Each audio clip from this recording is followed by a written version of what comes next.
But it's been a lovely experience performing for London audiences.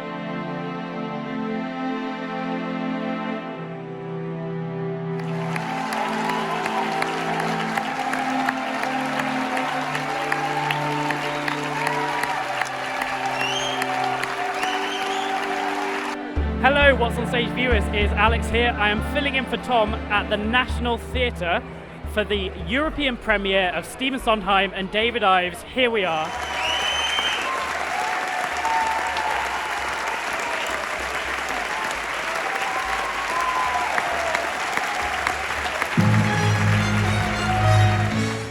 I'm going to come to the interviews in a sec, but in the meantime, make sure you hit that follow button below and comment and like. It really helps boost our algorithms and keeps this content in front of audiences. It's based on two Luis Buñuel films. He was a very well-known Spanish filmmaker and a surrealist whose contemporaries were Dalí and a lot of other crazy surrealist, Spanish people. And he made these two films. One was called The Discreet Charm of the Bourgeoisie, and the other one is called Exterminating Angel. And so this show is basically those two films next to each other. And with Steve Sondheim and David Ives, they've sort of worked out a way to combine those two into a full sort of a sort of narrative, but not really a very straight line narrative. You have to be prepared for absurdity, for a sort of Python-esque sort of storytelling, silliness, a lot of silliness. It's bonkers. The word that comes up a lot is bonkers, but it is followed by a huge amount of deliberation and talking. I've never been in a show that asks so many questions and is so relevant and pertinent and interesting, and it's an honor. I think it's about a bunch of people that go through something together in life and come out together in life. I think it's about knowing each other and discovering things inside of an environment that is not the most nice place, but it's a place where you really perhaps discover things about your true nature.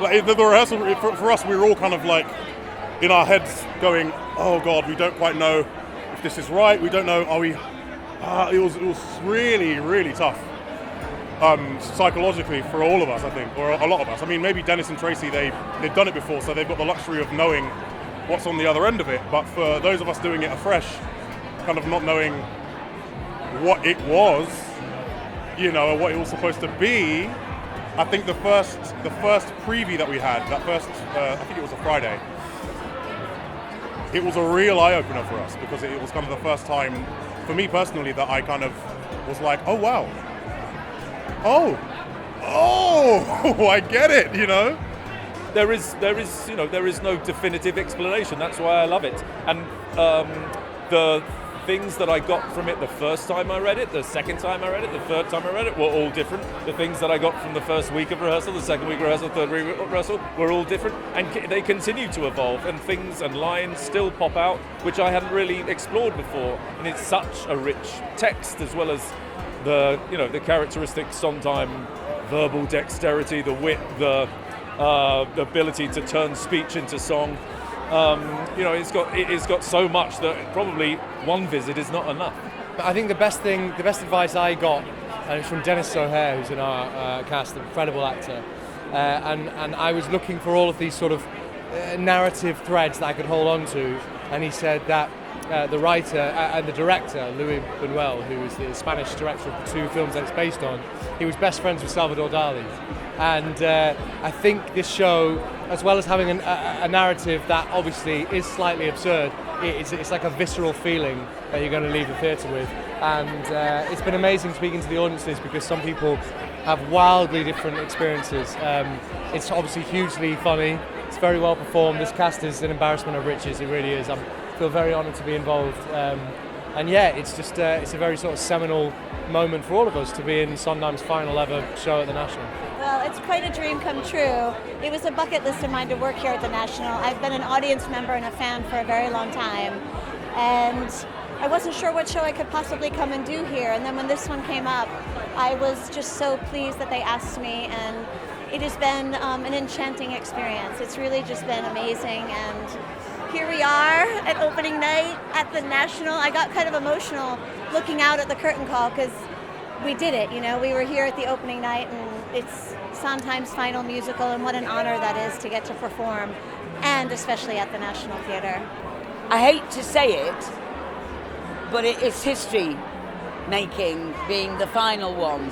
And I hate to say that word as well, final, because I don't want it to be final, but it is, and so it's very bittersweet for me, having started doing him in the first place when I was very young, and now I'm old. It's kind of bookended for me, and I find that when I think about it moving, I couldn't think about it tonight because it would set me off like it's doing now. But thank you, Mr. Sondheim, Steve. We had a good working relationship over the years, and it was a privilege and an honour, and to bring it to England, we never thought it would move from the shed because it wasn't set up for big commercial stuff, and I was very happy with that over there. I couldn't believe I got the gig in the first place. I cried for about 6 months, and so when I heard it was possible that it was coming to the National, I kind of didn't want to believe it and didn't think about it. But in the back of my mind, I was hoping that it might come here or somewhere in England. So to be at the National is amazing, really. I'd seen the production in New York City. I had some friends at the show. I lost my mind for it. I loved it so much. I was so jealous of all my friends who were in it. This was before I ever knew it was ever going to come here and that I was going to be asked to do it. So when I was asked to do it here in London, a place I've always wanted to do theater, it was just absolutely a dream come true. Yeah. I think London is a natural home for Sondheim, and I think you can't do it without bringing it here. You know what I mean? It's like, and in many ways, the shows are different because the casts are different, and I think, I don't know, it's like Tracie and I are sort of an old spine and they put new flesh on. Do you know what I mean? So it's the same thing, but it's got a different feeling to it. I love both versions, and the audience here is definitely, I feel like, a little more verbal, and I feel like they get the lyric jokes better. And so that they seem to grab the lyrics faster, and that's really satisfying because Sondheim his lyrics are so clever, it's so beautiful. I was on a camping trip with my family I guess it must have been last July, and I got sent the script, and I said, that sounds incredibly exciting. I've only just put the tent up. Can I carve out some time to read the script? And I did, and luckily I came back the next day from the camping trip and was able to say, yes, please. I mean, I think if someone told me that I'd be in any Stephen Sondheim musical, I would have freaked out. But to be here at the National, in a world premiere, in his last musical ever, it's the biggest honor. It's indescribable. Yeah. Well, I think we really benefit from all the hard work that the New York cast put into it by mounting it in the first place. I kept saying to Joe, I don't know how you figured this show out in 5 weeks, which is about the rehearsal process that they had. We felt like we needed more time, and we had 5 weeks, and they had already figured it out once. So I'm really grateful for all the hard work that cast and that creative team put into that run, because we benefited greatly from all that and got to sort of fast forward. And it was a really, I think, for us, a continuation of the work that they had already started. I mean, because it's so wild, you're free to just play and explore and just throw it at the wall and just give it your all, and everything that you need is on the page, as in Sondheim it always is, and so you're just allowed to have fun with each other, honestly. And I was just learning from the exceptional cast. as much as I could. Well, I noticed that the audiences are younger, which I really love. I think that's just a sign that the ticket prices are a little bit more affordable here, which is great. I think London audiences are so... I rarely hear a phone.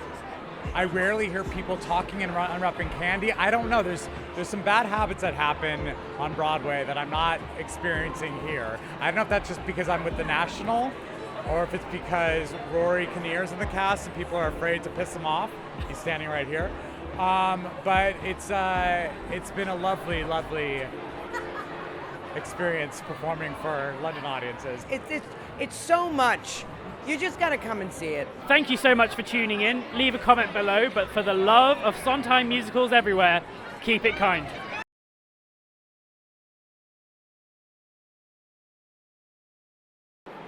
I loved singing Sondheim. I did Assassins with Joe in 2004.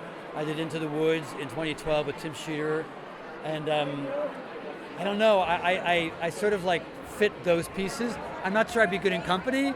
I'm not sure I'd be good in other pieces, but I'm certainly, those pieces I feel like I fit in a way that I loved. I love doing his lyrics. I feel like you'd be excellent in a Sweeney Todd down the line. I'd try that. I'd try it, sure.